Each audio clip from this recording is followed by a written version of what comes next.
Mga kabasketball, isang nakakalungkot na araw sa mundo ng basketball dahil sa araw na ito, pumanaw si Dikembe Mutombo, ang NBA defensive legend at Hall of Famer na kilala sa pagwagwag ng kanyang daliri sa tuwing siya'y makakabutata.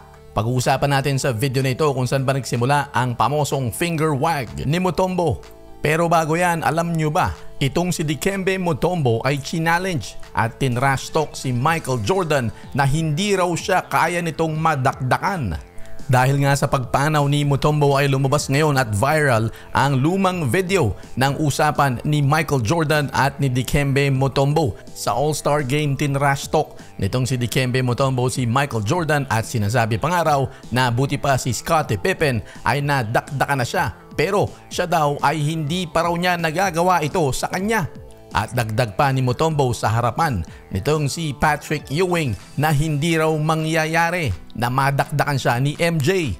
Pero naganap nga ang hindi gustong mangyari ni Mutombo sa 1997 NBA Eastern Conference Semifinal Series Game 5. Sa triangle offense kung saan nakatanggap si Michael Jordan ng pasa sa baseline, dire-diretso dinakdakan harap-harapan nalagay sa poster si Dikembe Mutombo. At binalikan siya ni Michael Jordan ng sarili niyang finger wag celebration. Na-technical naman si Jordan sa kanyang finger wag celebration, pero ang defensive moment na yon ay naging immortal na sa lahat ng basketball fans mula noon.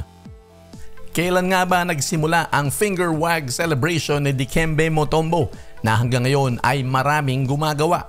April 9, 1997, ang Atlanta Hawks kalaban ang Philadelphia 76ers. Bihirang matalo sa isang defensive matchup itong si Mutombo at walang pagkakaiba kay Clarence Weatherspoon. Sinubukang dakdakan ni Clarence Weatherspoon itong si Mutombo.